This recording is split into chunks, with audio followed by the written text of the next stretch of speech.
Hello everybody and welcome back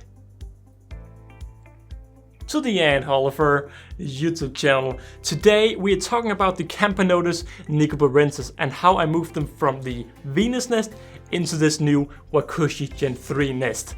And well, we're gonna show some time lapse of them moving and also just how they are doing. And this week the member lamp is orange, chosen by two people, both Ryan from the YouTube channel Antscapes and Aunt Kelly. Thank you both for the nice color choice. Let's see the ants.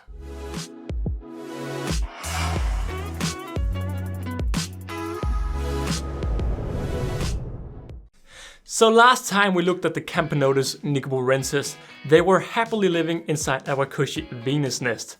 Now I decided to move them into a new nest because sometimes I saw the brood outside the tubes. So after talking with WaKooshi, we decided that the extra large Gen 3 cork gypsum nest would be the ideal nest, as they could quite quickly grow into the new nest.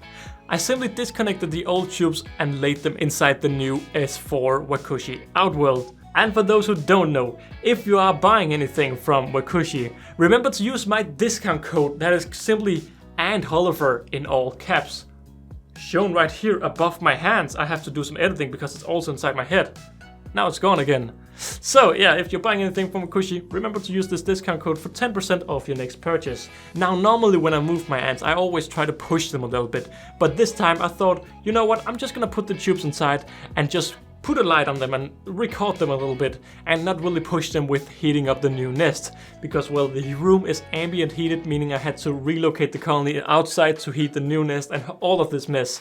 Now to my massive surprise, only within 1 hour of me laying the test tubes inside the Outworld, the entire colony had relocated into this new nest. So replaying the footage once more, the queen actually moved within only 20 minutes after the move had officially started. And as you can see, she's just in there in a second, being moved around and just moved into the new nest and disappeared. Now one of the reasons this move went so well is because Camponotus species generally like a good nice dry area, just like with the cork integrated in this WaKooshi Gen 3 nest. And I was completely mind blown. WaKooshi had warned me that this move may just go way better than you expect, but I didn't believe him because I didn't. But I was just so impressed. I didn't push them and now they just moved. So yeah, how are they doing inside the new nest? That's what you all want to know, and that is what I want to say to you right now. So 2 months later, yeah, I decided to let the colony grow into the nest a little bit before recording them. But today the colony is on the verge of yet another explosion. And remember, this colony is still only 8 months old. That is completely insane, at least in my eyes. And taking a closer look, there is just tons of cocoons and it's just amazing. Like I've said in the previous videos, this species is just 100% living up to the high expectations I had when I initially, well, researched them and bought them. And if you want to hear the entire story, I've made a dedicated playlist putting all of the videos together, link in the top right corner, if you at least want to check out the whole story. And in all of the time I've kept them, I've just had a total of 0 real problems. Now for a while this nest looked quite big as I expected, but I still think it was the right choice as the colony will have a tendency to grow quite quickly. Now as the nest was quite big in the beginning, it meant that the ants sadly made a trash chamber within the one gypsum block, and they still haven't cleaned it out. And after I overwatered the gypsum block, the ants decided to try to pull a lot of the cork out of the nest and put it on the overwatered part of the gypsum, meaning that now I have a really dirty looking hydration chamber, and sadly there isn't much I can do about it. Looking around my other colonies, it seems like the ants don't really care, but they will never clean it either, so this nest is probably just doomed to have a dirty looking chamber. Now inside the different chambers, it's very clear that there is a lot of newborn workers. Especially with the majors, the color difference is huge. Now as the newborn workers' exoskeleton hasn't yet hardened, they have this little bit more of a lighter color, making me able to see how many newborns there is around the colony, which is just amazing. So as this is a WaKooshi S4 Outworld, we now have the new pillars. And with the pillars, well, we have the pillar accessories. Now I've decided to add a feeding dish, a jelly pot holder and a sugar water supply. And as I ran out of space, their normal water supply is simply just a regular test tube on the ground. But I can't hold it anymore. Let's feed them. Now, although I have said multiple times that I wanted to feed them more than 1 week, I still only feed them once a week. Now, instead of just feeding them 1 dubia roach, I simply feed them 3 grown dubia roaches. These are of course pre-killed with the head chopped off and with the body cut in half. Now the nerves are still moving a little bit, and that is why you may see some movements within the dead roaches. Don't worry, they are completely dead. Now, as I only feed them once a week, they go crazy when I finally do feed them. And I am aware that this may stop them from growing as fast as possible, but it is what I have time to do, and the ants generally seem happy. As you can see from the feeding, the ants generally go past the jelly and go pure for the protein. Now I don't really feed them jelly pots normally, but I thought it would be, well, fun for the video, although they pretty much just ignore it. But the ants still don't go crazy for food. I can't really see a trail, but I think they just know that they have time to eat the food. When I remove the roach around 48 hours later, they are still taking the small bits out, meaning that they haven't completely emptied the roach and they're still eating some of the leftovers. But if we forget about the protein, over here is the sugar water tube. And this is the sugar water from WaKooshi, where it's a 1:8 blend, where you put 1 and then 8 times water. And they empty this entire test tube within 2 weeks. They are sugar lovers by a mile. In comparison, I only refill the water around once a month, so they really just love that sugar water. Now my biggest concern at the moment with the colony is that I see a lot of eggs, and somehow they make all the larvae disappear. Sometimes I see a ton of larvae and sometimes none. I don't think this is due to the feeding plan, but it's just a fun little observation. The eggs are all over the place. I see tons of eggs and then they're all gone. And boom, back again. I don't know if they hide it under the cocoons, but it's very frustrating because I want to feed them compared to how much larvae they have. So when I'm feeding them a lot and don't see any larvae, I get confused. Because then I see all the larvae and then I don't see all the larvae.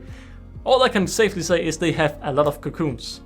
And once more, I can't lie, I think they are doing quite well. But no doubt if I fed them more, they would probably boom even more. But at the moment, I'm happy with their current growth. Now taking a look at the nest from above, we can see that the ants are a little bit located all over the place. Of course, they're not really located in the left chamber where we have this weird trash chamber going bad, going overwatered, and they just stay in the right gypsum chamber. This is also where the queen is located 99% of the time and where a lot of the eggs are located. Now I still find it very fascinating to see how they move the brood around to, well, to the optimal positions. I find it very weird that they keep the eggs up here in the most driest of the locations. And sometimes they also over here with the queen. They're all over the place and it just doesn't match with what you read online with eggs and larvae needing high humidity. Now all I can safely say is that the pupae/cocoons are always in the dry area. The larvae and eggs a little bit all over the place. So I often see Campo Nico feeding his ants some dyed sugar water, and I decided to do the exact same thing. So right here I am feeding my Camponotus, Nicobarensis a little bit of blue sugar snaps from Ants Antic. And very surprisingly, they don't at all go for it. They just kind of walk around it looking at it like, you're not supposed to be here, what are you doing here? And I was just sat there. Well, I thought you would go crazy. And well, we get a worker close. We get a worker close and no, well, another worker gets close, but no. No. So I set myself up for a disappointing time-lapse and started it. And well, a disappointing time-lapse it sure wasn't, because we actually got a little bit of action. Now what surprises me the most is how ruined this little bubble of sugary liquid gets really fast. The ants are slowly feasting more and more on this little sugar drop. Now what I want you to look at is how they put the head inside the sugar. This is why it's very dangerous to feed your ants sugar directly and not through a feeder or a cotton, because they literally stick their entire head inside the sugar and just feast on it, and that is why many ants also drown. Now I don't know what they did, but somehow they completely ruined this little bubble of sugar and it is now just all over the place. Now I want to record a little bit of how they put their head inside this sugar, and well, I decided to follow this little worker, and well, I got very surprised from what I saw because it surely wasn't what I expected. I started to look at her and think, how did she get trash all over her body? And well, why isn't she eating anything? And then she started doing something very weird. She started walking around and just putting her body against the floor. Now I don't know why she did this, and if you know why she did this, please let me know in the comments down below, because I thought it was so weird that she just kept walking around and just pushing herself against the floor. Now I don't know if something was stuck on her or maybe she was a little bit itchy, but she sure wasn't drinking any of the sugar. She was just walking around it and, well, doing some very weird behavior. But with that being said, I'm sorry it isn't the longest video, but that has been it for this video. A massive thank you to all the members, and let's just get them up here. A massive thank you to, of course, our 3 family members. Mr. Ryan from the YouTube channel Antscapes, Mr. Medical Car Case number 9, and Mr. Ants Norway. Thank you all for being family members. Now also a massive thank you to all the other members. And with that all out of the way, do you have a Camponotus Nicobarensis colony? Do you want them? Let me know in the comments down below. And, well, I need to end the video, so don't forget to like and subscribe. Become a member today, if you like, and I will see you all in another video. Bye!